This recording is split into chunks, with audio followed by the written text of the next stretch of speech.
If killing for gold isn't getting us anywhere, maybe we try doing some good this time? Boring. Hello, I'm your host, Stephanie Williams, and welcome to Prime Video Recaps. Today, I'm recapping the beloved Amazon Prime original series, Legend of Vox Machina.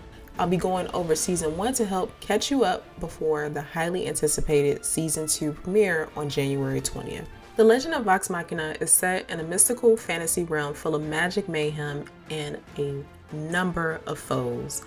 The series follows a group of roaming rule breakers who love a good time at the bar. They pride themselves on being coin over character, but their philosophies are challenged when they become the sworn protectors of the realm. They are put to the test against some of the greatest threats the kingdom has ever seen. Before I begin the recap, let me briefly introduce you to the characters of Vox Machina. Vax, twin brother to Vex, is a half-elf rogue who is in possession of the legendary Deathwalker's Ward and Whisper. Vex, twin sister to Vax, she is the wielder of the legendary bow of Finthros. Percy, the human gunslinger who was visited in his dreams by the shadow demon Orthax, who gave him the knowledge to build the first firearm. Keelip, she is a half-elf druid and wielder of the legendary stab, Spire of Conflux. Pike, she is a known cleric, a devoted follower of the Senrin Ray, and possessor of the Plate of Don Martyr. Scanlan, he is a known bard and caster of melodic spells. Grog, he is a Goliath fighter with a big heart who enjoys going berserk on all who stand in his way. Okay, and without further ado, let's get into the Season 1 recap. Season 1, Episode 1, The Terror of Tal'Dorei. The series premiere episode begins with the Tal'Dorei Council discussing an ongoing, unknown threat that could completely destroy the crops that feed Iman. The council is deeply frustrated as previous mercenary groups have failed, which forces them to expand their search for better capable hands who could take care of the situation. Meanwhile, the Vox Machina group is at a bar having a drinking contest. Things go severely left and they find themselves kicked out of the very last tavern in Iman. They're at their lowest and desperate for coin. This leads them to going hungover to the palace with the help wanted sign. Vox Machina are given a chance by the sovereign Uriel, who loves the fact that they have a bear. The party ventures out to find out who or what has been destroying the crops when they finally come in contact with a massive blue dragon. They barely survive the attacks thanks to Keelip using her magic to hide them until the dragon leaves. The encounter almost makes the party abandon their mission, but Pike tries to convince them to stay and attempt to help the people in the village, but they decline. Vex then explains the pain she felt in her head, which indicates someone on the council is working with the dragon, which makes most of the group decide never to return to Iman for their safety. However, when Vox Machina returns to the village near the dragon attacks, they find it destroyed. Episode 2, The Terror of Tal'Dorei Part 2. General Krieg rallies the arms of Iman at the military encampment, most of which are killed during the night when the blue dragon attacks. Vox Machina reports back to the council to tell them it's a blue dragon, but they already knew that. The team suspects is Gregory Fence, since he looks super shady. They then split up in preparation of taking down both Fence and the dragon. Vax and Pike visit Gilmore's Glorious Goods, where Sean Gilmore reads an excerpt to them on how a dragon can be killed. Grog and Scanlan are the ones to follow Fence as he has a drink at the local tavern and goes to the home of General Krieg. Grog and Scanlan notify the rest of the team. They break in, suspecting Fence is trying to assassinate Krieg, but it's actually Krieg who killed Fence in front of them. Krieg disappears into another room. The team follows him, but they can't find him anywhere. They discover a portal in the room thanks to Grog and Keelip. Once on the other side, the team encounters Krieg again. This time he reveals himself as the Blue Dragon and does a grand speech about how it's time for the dragons who rule to take over once again. Vox Machina takes him on, struggling for a bit until they finally do what they do best, acting like a group of selfish jerks. They defeat the dragon after it dawns on Vax that the excerpt Sean shared with them was talking about the dragon's neck. The team is rewarded with an honorary membership on the council and ownership of a nearby keep.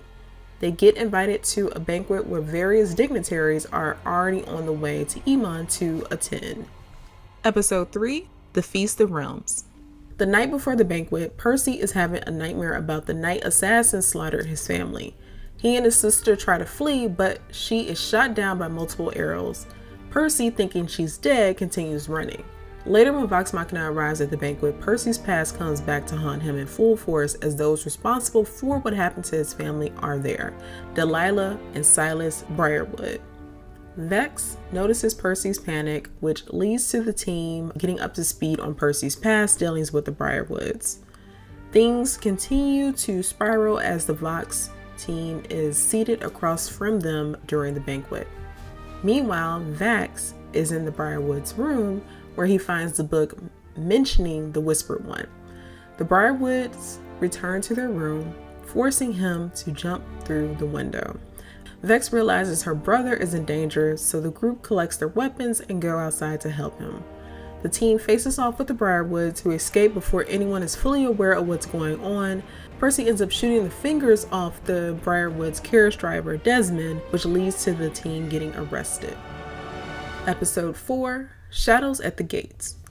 Vox Machina is on the outs with the Sovereign Euro. Vex tells Allura that he is under mind control by Silas Briarwood and that she can get proof, but the team is placed on house arrest. While stuck in the house, Pike deals with her dimmed holy symbol and Scanlan tries to read Lady Briarwood's book. The team presses Percy about his outburst, which leads to him going into more detail regarding his history with the Briarwoods. Meanwhile, Delilah realizes her book is missing while she and her husband are returning to Whitestone. The Briarwoods stop at a nearby graveyard where Delilah casts a necromantic spell to create undead servants. Percy finds a secret passage for the team to escape through, but Pike finds herself unable to light the way, so it's up to Keyleth.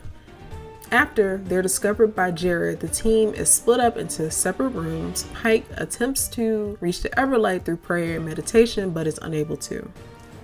The undead wraiths sent by Delilah attack the guards watching over the Vox team, killing most of them before Keyleth can create bright sunlight to defeat the remaining wraiths. Afterwards, Jared agrees to let the team go as they promise to go after those responsible for killing his guards. Pike leaves the group to visit the temple in hopes of regaining her connection with the Everlight. Episode 5, Faith's Journey. Before escaping Iman, Vox Machina sneaks into Gilmore's glorious goods to gather supplies, but they are caught by Sean, who gives them holy water to help fight vampires. The team then starts their journey riding a stolen horse cart. While on the cart, Keyleth tries to decipher Delilah's book and comes to the conclusion that the Briarwoods are planning to do something with the Ziggurat, a triangle temple. The team is attacked the deeper they get into the woods on the way to Whitestone, and they lose all of their supplies that they got from Gilmore's. The creature sent by Delilah also managed to get her book back and return it to her. With her book returned, Delilah and Silas discussed refining the ritual with Byron Anders and Kyrian Stonefell. Pike is welcomed warmly by the cleric at the temple after explaining how she is trying to reconnect with the Everlight. And then, when Vox Machina arrives in Whitestone, they are in search of the keeper Yennin, as she knows what to do regarding the Briarwoods. As the team ventures further into the city, they must dodge guards and stone giants. Percy notices the sun tree is strung up with corpses of the Briarwood dinner guests dressed up as the Vox Machina members. Episode 6, Spark of Rebellion. Vox Machina finds Whitestone's holy leader, Keeper Yennin, who updates them on all the happenings in Whitestone since the Briarwoods took over, making everyone's life a living hell. The team goes in search of the rebel leader, Archibald Desmond, and soon find out that they have to stage a prison break because he is being held in a prison. At the Temple of Everlight, Pike continues trying to find her deity but is unsuccessful. The team manages to find Archie. Scanlan is captured by Stonefell but escapes. Percy confronts Stonefell after going after him and then kills him to take his vengeance. Stonefell's name disappears after Percy kills him. Vax isn't happy with Percy because he put the mission in danger by going after Stonefell. Archie tells Percy that his sister is still alive. Episode 7, Scanbo. There is a flashback to a time when Anders tutored Percy and Cassandra, which gives some insight as to how he grew to hate their parents. Back to the present, Percy tells the team about his life shortly after he escaped the Briarwoods. It is during this time he created the gun and is wreathed in black smoke. Keyleth communes with the Sun Tree and receives a vision of necromantic magic and its roots. Vox Machina makes their attempt to save Cassandra, which involves Scanlan volunteering himself as a distraction. Scanlan sneaks into the window of the Vidmeyer property, leading to him running through the house and causing nothing but sheer mayhem. Scanlan ends up on the roof against the Duke, who corners him, but he manages to escape. The team makes their way to find where Cassandra is being held. Percy finds Anders in his study, and that is actually where he has Cassandra the whole entire time. Percy threatens to shoot him with his gun, but Anders slits Cassandra's throat, leaving her to bleed out. Episode 8, A Silver Tongue. We pick up with Pike in the middle of a ritual in the Temple of Everlight. She fails to contact her deity, but decides to continue even after the pleading of the head cleric for her to stop. In Whitestone, Keyleth and Vax run to save Cassandra and are successful. Anders escapes into a darkened library and uses his silver tongue to command several suits of armor to defend him against Percy's attacks. Switching back to the temple with Pike, she is caught again by thorns of darkness and is pulled through to the other side, where she is confronted by the Everlight. Back with Anders, he uses his silver tongue to control everyone but Percy, and they attack him. Percy manages to kill Anders, freeing the rest of the team from his hold. Cassandra and Percy finally have a moment to get caught up with one another. He apologizes for leaving her, and she tells him how the Briarwoods kept her alive as a figurehead, but she's been working as a double agent for the Resistance. After finding the chart used for the solstice, Keyleth writes the Del Rollo crest in the sky, which prompts Lady Briarwood to kill her steward for use in necromantic ritual to raise more for her army of the dead. Meanwhile, with Pike in the temple, she explains how she is struggling with what she believes is right. The Everlight tells her that she must be truthful with herself and that any path can be a holy one, and she must choose what that is for her. Back to Whitestone, the city is under full-fledged attack by the undead. Episode 9, The Tide of Bone. There is a flashback to how Silas and Delilah Briarwood became who we know them as. Silas was dying, so Delilah went out searching for a way to save her husband. She finds the Book of Necromancy, which allows her to bring Silas back, but he is subsequently turned into a vampire as a result. In the present day, Vox Machina and the rest of the Whitestone villagers try to fend off the undead. Vex tells everyone to escape and regroup at the Sun Tree, but as they do, they run into even more undead and the Duke, who is still after Scanlan. Archie is murdered by him. With everyone cornered, Keyleth ends up summoning power to freeze a bunch of the undead, allowing the rest of the team to escape to the Sun Tree. Once at the Sun Tree, they continue to hold off the dead, but as things get dire, Vax tells Keyleth that he loves her. Pike shows up in an astral form at the very last moment to help defeat the undead and heal Scanlan's arm.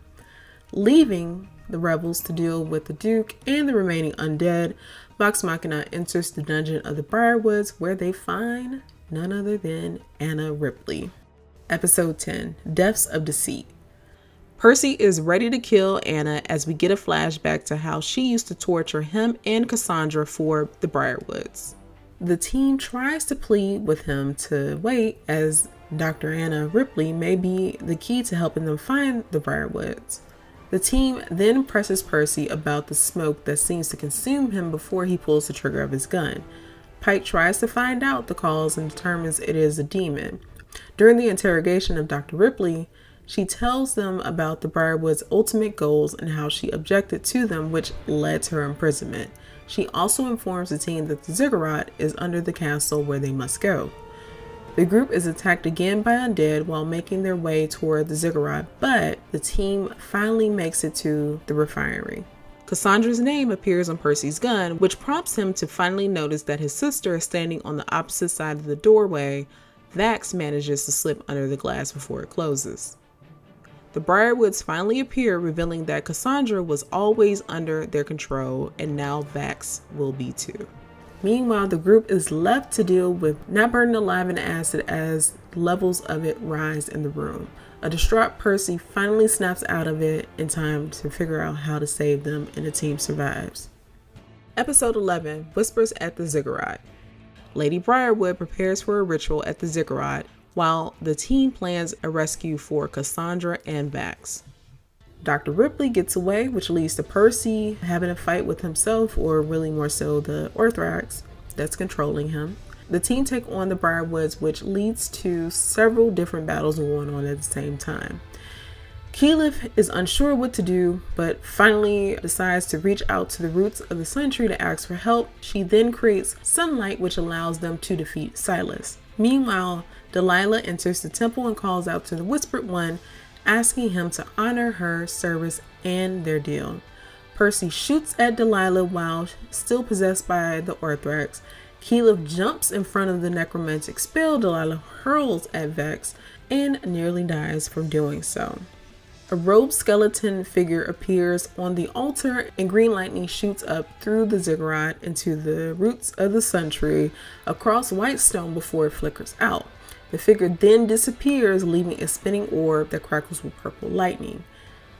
Meanwhile, Percy finally hits Delilah with a shot from his gun, but she is not killed by her wounds. Pike tries to save Keyleth, but her astral projection suddenly evaporates, leaving Vax to act quickly to save Keyleth. Episode 12, The Darkness Within. Scanlan realizes the spinning orb prevents magic from working, so the group moves Keyleth to the refinery, but her condition continues to worsen. Vax, with Scanlan's help, uses Keyleth's herbs to save her the same way she saved Cassandra. Percy is still in battle with the Orthrax, who is set on getting the revenge it was promised against Delilah, who tells Cassandra she was abandoned by the Whispered One. Percy threatens Delilah again and is overtaken by the Orthrax. The team battles Percy as he tries to hold off the Orthrax. He eventually breaks the demon's hold by shooting his own hand. Cassandra is the one to kill Delilah, stating she couldn't forgive her, but she's glad that Percy could. Scanlan throws Percy's gun into the acid, revealing that the Orthrax was still possessing it. Cassandra stays to lead the people of Whitestone. Keyleth tells Vax she isn't in a place to return his love right now, and everyone is unaware of the spinning orb, killing one of the holy men Yenin sent to check it out. And at the very end, Saban cedes power to the council, and as our heroes return to Emon, they look up into the sky as 4 massive dragons appear flying toward the palace. And there you have it. Everything you need to know about Season 1, The Legend of Vox Machina. Don't forget, Season 2 will premiere on Prime Video on January 20th. Once again, my name is Stephanie Williams, and thank you so much for watching Prime Video Recaps.